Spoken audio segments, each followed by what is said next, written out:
Hey everybody, it's Kelly. Welcome back to another episode of Ask a Therapist. This week we're investigating more of the Am I the Asshole Reddits, mostly to do with the holidays. Going into all of these blind, so I'm going to react to them in real time. This one is, am I the asshole for not joining my family for Christmas? I, a 28-year-old male, am currently quite estranged from my family. I have a younger sister who's 27 years old, female. When one of my friends, my age, started dating my sister, I hated it, but eventually I got used to it, and I gained a best friend. They got married and I was the best man, and he's now like my brother. We're that close. 2 years after the wedding, my sister cheated and left him for another guy. My parents were incredibly upset about this, as was I. My sister immediately moved in with this new guy. My parents knew I was pissed, but had to support their daughter. That same year, my sister and this new guy got married, and I didn't go to the wedding. Wait, so your sister dated a guy who became your best friend and then cheated? Did she say cheated? Yeah, cheated and left him. And in this scenario, you're choosing the other guy, not the sister. Okay, probably valid, but let's see. My dad and I had it out over it. My mother tried to play peacemaker for the family. In the holiday season that year came around, my parents said I should just do my own thing because they didn't want me possibly spreading anything to them. So this was, wait, let me look for a date. This was 2021. So depending where you are in the country, there's still some pretty strict restrictions in place. My exact response was, if you are worried about catching diseases from other people, shouldn't you be more worried about my sister? Like, that's weird. What? Why are you saying that? I mean, she's the one who likes to sleep around. My dad and I had another fight about that, and I've hardly spoken to my parents in the last year. My parents sent me a text like, when you're ready to apologize, we'll be here. I responded with a Bible verse about adultery and how they support it. I was berated again, and we hardly spoke until October 2023. Last year, I was told we are doing Christmas at my sister's place if I wanted to come, but I needed to apologize to my sister and her new husband. Well, I guess not new at that point, right? And I laughed. Her ex-husband and I are still like family, so I'm going to go to his family's house. My mom has posted on Facebook tagging me with a quote about how family is always there for you. Am I the asshole? So that's kind of a complicated one. I am not somebody who feels like people deserve anything just because they're blood related to you. I think if a family has proven over time that they are not healthy for somebody, then why are you spending your time with them? We're not obligated into anything just because we share blood or legal ties with someone. Like, you don't get unfettered access to me, or you don't get to treat me crappy just because you happen to share genes with me. That's not a thing. The other part of this, though, is the amount of involvement he has emotionally with his sister and her first husband. Is it crappy that she cheated? I mean, sure, probably. I don't know the circumstances, so I don't know. And she moved in with the guy and got married fast. And I can understand that all being like an issue, especially if you're very close with the ex.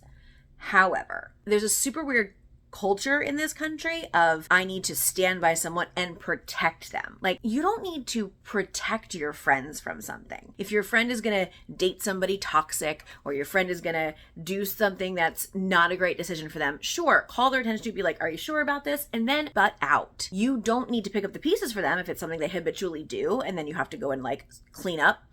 Then I can see why somebody would want to have a say, but it is not our responsibility to take on the responsibility of protection of our friends, because we should all be challenging each other to be adults and to make adult decisions and to weigh the pros and cons and to make mature, rational decisions about things. Or if someone's not someone who makes mature, rational decisions about things, let them be who they are. Maybe they're happy that way. Like, why is it a problem for you? And if it's a problem for you, don't be in their life. I'm saying that because it sounds like this poster, obviously we don't know him, but OP here has chosen the side of his best friend, the ex-husband, against his sister. And again, he owes his sister nothing, but it does make me wonder why you've chosen him and can't communicate with both. I feel like everybody in this situation is an asshole.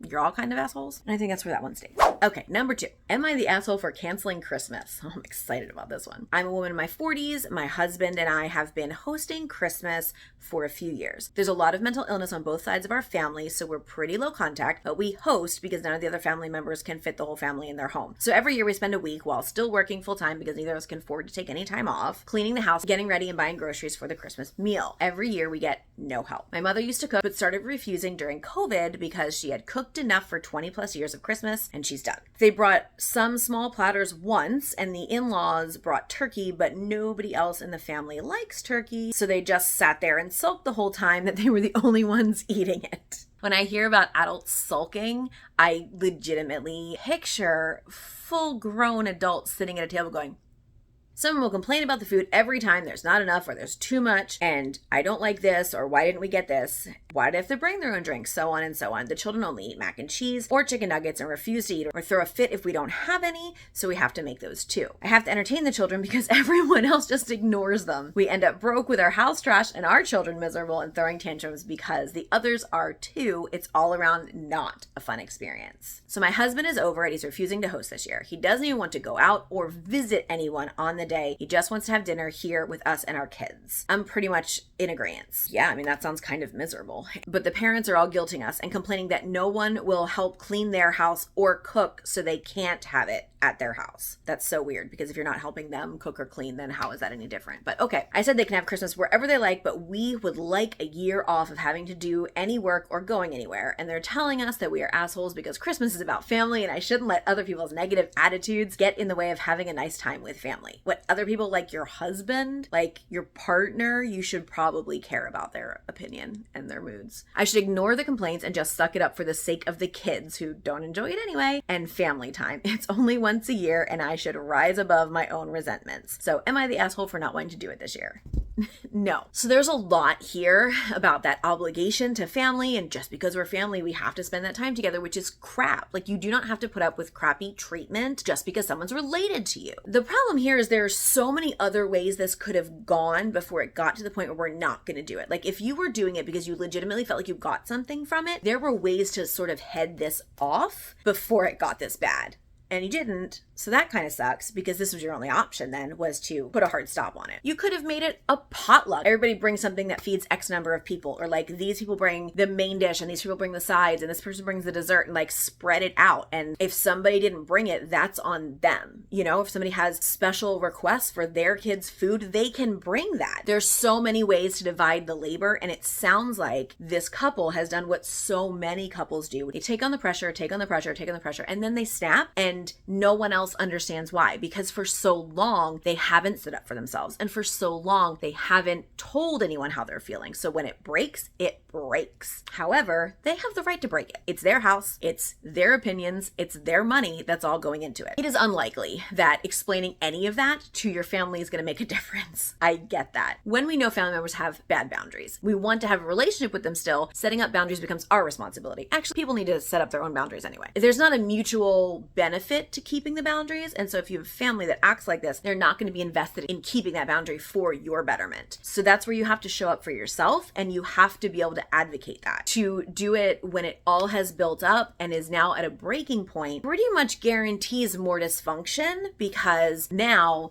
this is something that they can like directly point to and use as some reason to not talk to you or whatever, or make you feel bad. And it sounds like you're both kind of given to feeling bad about things, otherwise you wouldn't have done this for so many years in the first place. So the question, are you an asshole? No. Is it an exercise in how to set good, solid, firm boundaries with family if you choose to continue a relationship with them? Yeah, probably. And that'd be a really good conversation for you and your husband to have, because you can't change anybody else. So if you want them in your life, then you're going to be responsible for setting up your own boundaries. Okay, this is the last one for the day. I'm a 43-year-old female and have children with very large age gaps. My oldest is 25. I had them in high school with an ex. Then we separated. I married my husband much later. My two younger children are 9 and 7. Well, that is a big age gap. My younger children believe in Santa, while my daughter's son doesn't. She raised him not with Santa magic, which is perfectly okay. I just rather not have it ruined for my children who do believe in Santa. Okay, I'm going to catch some hate for this. That's ridiculous. I'll tell you why in a second. I was having Christmas at my house and I asked my daughter if she'd please talk to her son because I wouldn't want the magic ruined for them. I still put packages under the tree from Santa to them and leave out cookies and reindeer treats. Birdseed. Did you guys put birdseed out for reindeers? Did you put like carrots and celery? I don't know. We put carrots and celery out. My daughter told us that she wouldn't make her son lie, and my children are old enough to understand if her son decides to say something. I told her if she wouldn't talk to her son, they could spend Christmas at their apartment. My daughter didn't like that and said I was choosing my younger children's happiness over hers and that I was being completely unreasonable. My husband supports me but thinks I might be being a little high strung as our children are getting older. I just want to keep the Christmas magic alive. Parents, you do Santa for you. I grew up in a home that did Santa, and I'm not like mad at my parents for having done it. But this idea of like, I want one more year of keeping the magic alive for them. You're not keeping magic alive for them. You're keeping it alive for you. And that's the conversation you should have had with your daughter. I'm not ready. These are my two youngest. I want Santa for another year. I mean, I still think she probably was right to not ask her kid to lie. When I hear people say, I want to keep the magic alive for my kid for one more year, what they're really saying is, I want my kid to stay young for another year. I don't want them to get older. And the assumption is that Christmas can't be magical if you don't believe in Santa. So Santa is this like vehicle to keep your kids. And if the mark of not being a kid is stopping believing in Santa, then the mark of being an adult is when you don't believe a lie anymore, because you're actively lying to your kid. Having Santa as this like boogeyman about like, you have to be good or be nice and then Santa will bring you presents. If you don't, then you're not going to get anything. Holding that thing over their head is essentially an excuse to not get to know your kid, understand what motivates them, and motivate them in an appropriate and psychologically non-damaging way. Not that Santa's psychologically damaging, but this idea of lying to your kid for so long is so bizarre to me, especially when it comes to an age where they are probably getting to the point where they don't believe anymore, but you're keeping them young. Like you're keeping them stuck. That's not your daughter's problem. All of that said, you have the right to decide what happens in your home. There's lots of other ways you can do this though. There's so many other ways you can do this. If the grandson says, oh, there's no Santa, or something comes up and the kids come to you and ask, you can say, well, lots of people have lots of different beliefs and this is what we believe, but that is what they believe, and all beliefs are okay. That would be a great teaching point, right? Like understanding that different people have different beliefs and all of that is fine. That's kind of a beautiful moment, but you're not going to have that moment because you're very invested in cultivating this fake magic thing. So while I'm not going to say you're an asshole, because again, I do believe that everyone has the right to decide what happens in their own home. And if that's what you want to do, that's what you want to do. But I do think you have to be realistic about what you're really doing and saying when you're saying, daughter, not even if you're not going to do, but if you're not going to make my grandson do what I'm asking you to because of your siblings, I am going to ask you to not come. That feels a little bit like you're choosing. It just does. That's it for today. Thank you so much for being here. I will see you all next time. And until then, take care of yourselves and each other.